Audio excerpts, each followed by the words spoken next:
How's it going, guys? Hello, hello, hello. How's it going, you beautiful people? And today, obviously, if you didn't know, you should have known anyway. But anyway, it's coming into a weird intro. Like, I like to do weird intros, but yeah. So today is obviously the day where Triarch have brought in 6 more new camouflages. So even though there's plenty of downloadable camouflages, they're bringing in more for you guys to download, which is pretty awesome. And there's a bit more, custom, a bit more, you can custom whatever you want, have different camouflages. So it basically makes the diamond camo kind of suck, doesn't it? But yeah, but that's not really the topic today. The topic today is the patch update. So today's patch update, the 23rd of July patch update. As you didn't know, I do patch update videos, and yeah, I like to tell you guys about the patch. So this patch is quite a small one on multiplayer. There's a few reduced, a few weapons being buffed, and a few weapons being nerfed. I mean, because nerfed is obviously when it gets reduced, and buffed means when it gets better. But yeah, a few weapons which are being nerfed, and there is a lot of patch update for Buried. So if you're only here for the multiplayer, guys, I'll get the multiplayer out straight away, and then the Buried, if you're here for zombies, right at the end, there's loads of patch updates, and yeah, let's get into the video. Okay, so the new features. So when you download the new patch today, the new features you've got 6 new personalization packs, which are now available to download. So obviously the 6 new packs, and each pack comes with 1 camo, 1 theme calling card, and 3 unique reticles, which is not too bad. I think it's like 160 Microsoft points or 120, one of those two. But yeah, Season Pass holders will now be reminded to download the Season Pass content, which they haven't previously downloaded, which is pretty cool. So if you are a Season Pass holder and you haven't played Black Ops 2 in a while, it will say to you, dude, start playing Black Ops 2 right now and download the new map pack. That's basically what it will say. But yeah, so maybe not, but you get me. Anyway, so multiplayer issues addressed. So what they've done is they've improved the savability when pressing buttons during theater mode screenshots. So there you go. If you like to do screenshot in theater mode, they've sorted that out for you. They've also done screenshots taken during theater mode from a match on uplink will no longer become corrupt. Okay, so if you were playing uplink and you did a screenshot and it got corrupt, well, there you go, sir. It's now been fixed. Now, the key multiplayer balancing which they've done. So the AN94 has been reduced. The damage has been slightly reduced. So maybe 10 points of health. Maybe it says slightly, so it hasn't been majorly reduced. But you shouldn't really notice much of a difference. So I don't know why they're reducing. I've always thought the AN94 was a good gun. I've always thought it had a good amount of recoil to the damage and the fire rate. But who knows? Now, what everyone's been saying on Twitter, DSR 50 rate of fire has been reduced. So so it's not the zoom in time or anything, but it's the rate of fire you can fire the bullets. And in the Ballista, the rate of fire has been slightly reduced. So the DSR has been nerfed more, but the Ballista has been nerfed slightly less. But the DSR still has the damage. So the DSR is technically better than the Ballista, but the Ballista's rate of fire is a bit faster than the DSR. So which sniper do you go for? I don't know, but if you're a sniper, then yeah, let you know. So that's the multiplayer, guys. If you're still here and you want the zombies information, the zombies is now here. So yeah, so zombies. Okay, so in Jurais, players can no longer have access to the unattended areas with the trample steam. So if you did that, I'm sorry, but now it's disappeared. And Mob of the Dead, a Pack-a-Punch version of the Raygun Mark II, now corrects the right skin. So yeah, that's pretty cool. Now, there's a load of these for Buried, so I'll try and go through them as quick as I can, or I might just choose the ones which are quite interesting. So, yeah. So, the first one is, players are no longer able to pass over the mansion fence using the invisible collision. Okay. They've fixed an issue where players are unable to duplicate candy and booze when dying in a specific staircase.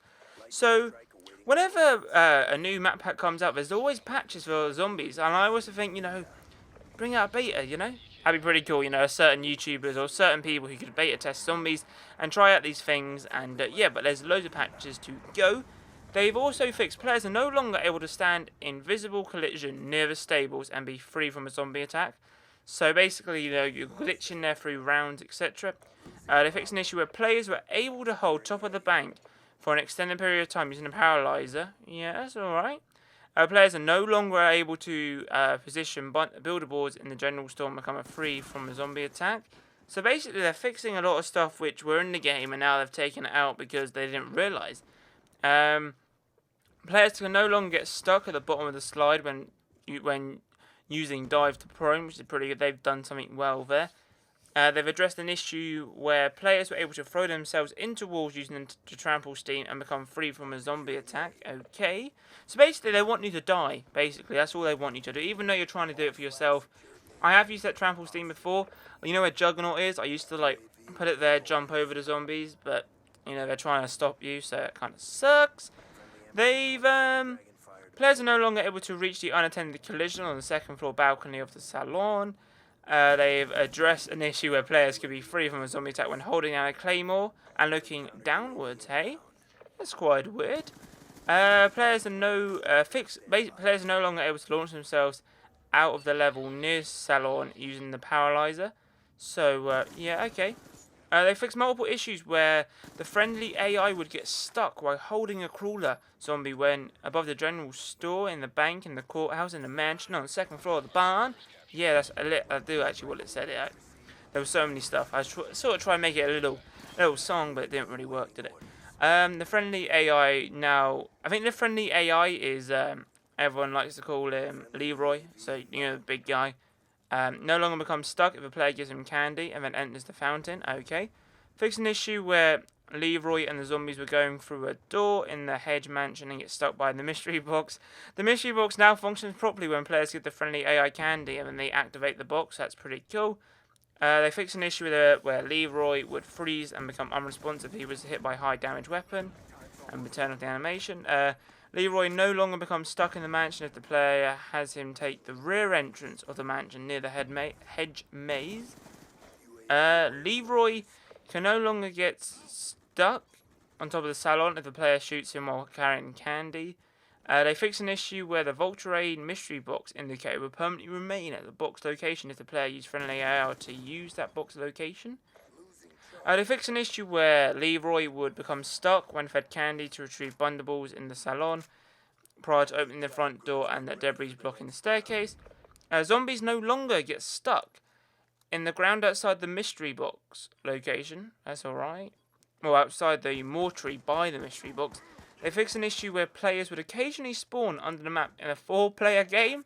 That's pretty cool, you know, glitching under the map, you know. Zombies now path to the correct location when player stands near the Volterade stink. Fix an issue where players were able to launch themselves on top of ghosts using the paralyzer and be free from a short zombie attack. Zombies no longer get stuck on a window in the sheriff's building. They fix an issue where players were able to get the double points upgrade when withdrawing money from the bank when double points was active. That's pretty smart, really, isn't it? You know, getting more points. So yeah, they've zombies no longer get stuck behind the repairable barriers in Salon. Fix an issue where players would die if they jumped into the broken fountain at the same time. Player's camera no longer jitters when standing in a specific spot in the barn. They fix an issue where zombies would path away if they stood certain spot outside the salon. Ghosts can no longer exit the mansion using the slide during non-ghost rounds.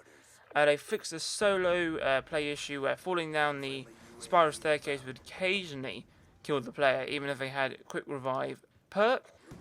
The time bomb now functions correctly if the player has both the time bomb and the monkey bomb in their inventory, which is pretty good. They've also fixed the issue in grief, where players will spawn in the last stand when respawning in the stables or in the candy shop church alongside the salon, outside the general store, or in the mansion. That's quite a lot to say. Near the end, players are no longer able to use the paralyzer to get stuck into a tree. They fix an issue where zombies occasionally get stuck when dropping down to the gazebo stairs. The speed coder machine now is probably positioned in the general store during grief. They fix an issue where players were able to trigger ghosts without fully dropping down into the mansion. Zombies who turn into ghosts can now enter the hedge mage properly. Players can no longer trigger ghosts during a non-ghost round when entering the mansion from the rear. So I believe that's not grief mode or solo, but I believe it's the other game mode, which is, you know, when you chase each other, whatever that game mode's called again, I've forgotten. Players are no longer able to use the paralyzer to access top of the mansion fence. Players are no longer to access the invisible collision between the gun shop and the salon with a paralyzer. Players are no longer able to launch themselves onto an unintended collision in the courthouse and be free from a zombie attack. Players are no longer able to stand on scaffolding near the purchasable LSAT and be free from a zombie attack. Finally, they fixed an exploit where players were able to use the combination of the trample stream and the paralyzer inside the church to become free from a zombie attack. So it looks like most of those issues which they fixed is basically people trying to get away from a zombie attack glitching, you know. But yeah. So anyway guys, thank you guys for watching, and if you did, thumbs up the video, subscribe if you're new around here, and yeah, have a nice day.